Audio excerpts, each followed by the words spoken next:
SDR news TV ప్రేక్షకులకు నమస్కారం. వార్తలు చదువుతుంది మీ ప్రసన్నారాం. పశువులకు తాగడానికి వాడుకోవడానికి నీళ్లకు చాలా ఇబ్బందిగా ఉందని ఎర్రపాలెం గ్రామంలోని 3 ప్రాంతాల ప్రజలు సిపిఎం పార్టీ నాయకులు మండల కార్యదర్శి చిరుపల్లి అంజయ్య వద్ద వాపోయారు. అయితే అధికారులు ప్రజాప్రతినిధులు త్వరగా స్పందించి వెంటనే డీపోర్లు రిపేర్ చేసి బోరింగులు రిపేర్ చేసి కిస్టెన్పాలెంకు సాగర్ నీళ్ల పైప్ లైన్లు ట్యాంకు కలెక్షన్లు చేసి ఎర్రపాలెంలోని ప్రజల యొక్క నీటి సమస్యను తీర్చవలనని, అట్లా తీర్చని ఎడల ఎర్రపాలెం గ్రామం 3 ప్రాంతాల ప్రజలను సమీకరించి ఆందోళన చేయడం జరుగుతుందని వారు ఈ సందర్భంగా హెచ్చరించారు. ఈ కార్యక్రమంలో సిపిఎం మండల కార్యదర్శి చిరుపల్లి అంజయ్య, కుందుర్తి అనిల్, ఆ గ్రామ ప్రజలు తదితరులు పాల్గొన్నారు. అసలు దీనికి బోర్ బిగిస్తామన్నారు, బోరు లేదు.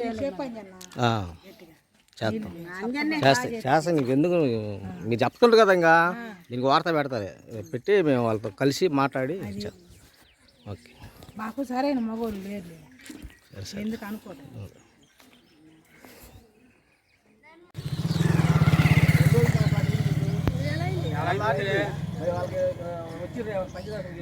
అందరికి చెప్పారు లేదా 15,000 అయితే డబ్బులు అది